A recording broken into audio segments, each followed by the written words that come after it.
মূলত ডেনমার্কের রাষ্ট্রদূতের সাথে মাননীয় মন্ত্রী স্থানীয় সরকার পরিবহন সমবায় বিভাগের ডক্টর আব্দুল মঈন খানের সাহেবের সাথে এবং আমাদের টিমের সাথে যে বৈঠকটি ছিল, আমাদের ওয়াটার সাপ্লাইয়ে তারা একটা বড় ধরনের ইনভেস্টমেন্ট করার ব্যাপারে সিদ্ধান্ত নিয়েছে। আপনারা জানেন যে ঢাকা শহরে প্রত্যেক দিন পানির চাহিদা হচ্ছে 3,25,00,000 লিটার। এর মধ্যে ওয়াসা আপনার ভূগর্ভস্থ থেকে এবং সার্ফেস ওয়াটার উপরিভাগ থেকে আমরা পানি সরবরাহ করে থাকি 2,95,00,000 থেকে 3,05,00,000 পর্যন্ত। আমাদের কিছু শর্টেজ থেকে যায় প্রত্যেক দিন। এই শর্টেজকে মাথায় রেখে এবং আগামী দিনগুলোতে ঢাকার জনসংখ্যা বৃদ্ধির প্রবণতা যেহেতু বাড়ছে, সব মিলিয়ে ইতিমধ্যে আমাদের একটি প্রকল্প গন্ধবপুর প্রকল্প যেটি মেঘনা থেকে আসছে, সেটি অচিরেই চালু হবে। সেটি থেকে আমরা 50 কোটি লিটার পানি পার ডে ঢাকা শহরে সেটা যাবে।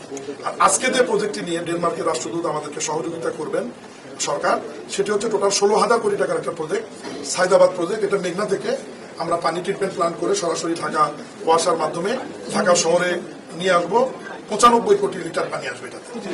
এই 16,000 কোটি টাকার মধ্যে ইতিমধ্যেই আমাদের প্রায় 11-12,000 কোটি টাকার কাজ শেষ হয়েছে। এই প্রকল্পটি ছিল 2015 থেকে 2030 শেষ হবে, কিন্তু আমরা টার্গেট করেছি আমরা 2029-এর মধ্যে শেষ করব।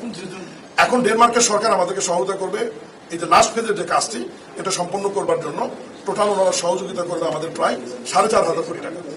এর মধ্যে ওনাদের 1,500 কোটি টাকা গ্র্যান্ট থাকবে, মানে এটা ফ্রি, এবং বাকি 3,000 কোটি টাকা ওনারা আমাদের সফট লোন দেবে, মাত্র 1.5 থেকে 2% টাকা, এবং কর্ম চলাকালীন পর্যন্ত গ্রেস পিরিয়ড থাকবে, এবং এই টাকা পরিশোধ করতে হবে আমাদের 20 বছর মেয়াদ। ফলে সরকারের উপর খুব একটা চাপ হবে না। আমরা এটা গ্রহণ করেছি এবং আমরা ওনাদেরকে সরকারের পক্ষ থেকে কৃতজ্ঞতা এবং ধন্যবাদ জানিয়েছি যে আমাদের এই প্রকল্পটি শেষ করবার জন্য শেষ পর্যায়ে তারা যে এত বড় একটি গ্র্যান্ট এবং সরাসরি ঋণ আমাদেরকে দিচ্ছে, এটাই মূলত ছিল আলোচনা। এর বাইরেও রোহিঙ্গা ক্যাম্পে তারা প্রায় 100 কোটি টাকার মতো আপনার সাহায্য করছে, ওখানে ওয়াটার ট্রিটমেন্ট, ওয়াটার সাপ্লাই এবং বিভিন্ন বিষয় নিয়ে। এর বাইরেও আমাদের রেনিউয়েবল এনার্জি নিয়ে ওনাদের সাথে কথা হয়েছে। ওনারা বাংলাদেশে আপনার সৌর বিদ্যুৎ নিয়ে কাজ করতে আগ্রহী, এবং আমরা স্পেশালি গতকালের মতো আজকে ওনাকে অনুরোধ করেছি যে ওয়েস্ট ম্যানেজমেন্টে ওনারা যাতে ইনভেস্ট করে, এবং বিশেষ করে ওয়েস্ট এনার্জিতে যদি ওনারা সরাসরি ইনভেস্ট করে। এই ব্যাপারে ওনারা বলছে যে ঠিক আছে, বিষয়টা আমরা ফিজিবিলিটি স্টাডি বা পরীক্ষা নিরীক্ষা করে দেখব যে ওয়েস্ট এনার্জিতে বা ওয়েস্ট ম্যানেজমেন্টে তারা কি ধরনের সহযোগিতা করতে পারে। এর বাইরেও আমাদের পরিকল্পনা রয়েছে। এখন তো ধরেন বুড়িগঙ্গা নদীর অবস্থা খারাপ, আমরা তো বুড়িগঙ্গা নদী থেকে কোনো পানি নেই না, আমরা চলে গেছি সেই মেঘনাতে। আমাদের গন্ধবপুরের প্রজেক্ট এবং এই সাইদাবাদের প্রজেক্ট দুটির পানি কিন্তু আমাদের মেঘনা থেকে আসবে।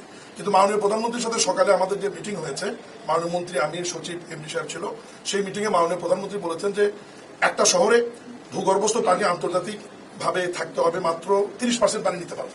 কিন্তু ঢাকা শহরে আমরা ভূগর্ভস্থ পানি ব্যবহার করছি কিন্তু 74%, আর মাত্র 24% পানি কিন্তু আমরা উপরিভাগ বা সার্ফেস ওয়াটার, যেটা আমরা নদী থেকে সংগ্রহ করছি। তো ভূগর্ভস্থ পানি যদি এই পরিমাণ আমরা উঠাতে থাকি, এটা জলবায়ু পরিবর্তন সহ আমাদের পরিবেশের উপর বড় ধরনের আঘাত আনবে এবং ভূমিকম্প হওয়ার একটা সম্ভাবনা থেকে যাবে। এই বিষয়টাকে আমরা নোটিশে নিয়ে মাথায় রেখেই মাননীয় প্রধানমন্ত্রী আজকে আমাদেরকে আলাদাভাবে একটা নির্দেশনা প্রদান করেছে যে আরো ভিতরে গিয়ে স্যালাইন ওয়াটারকে আমরা ট্রিটমেন্ট প্ল্যান্টের মাধ্যমে, যেমন মধ্য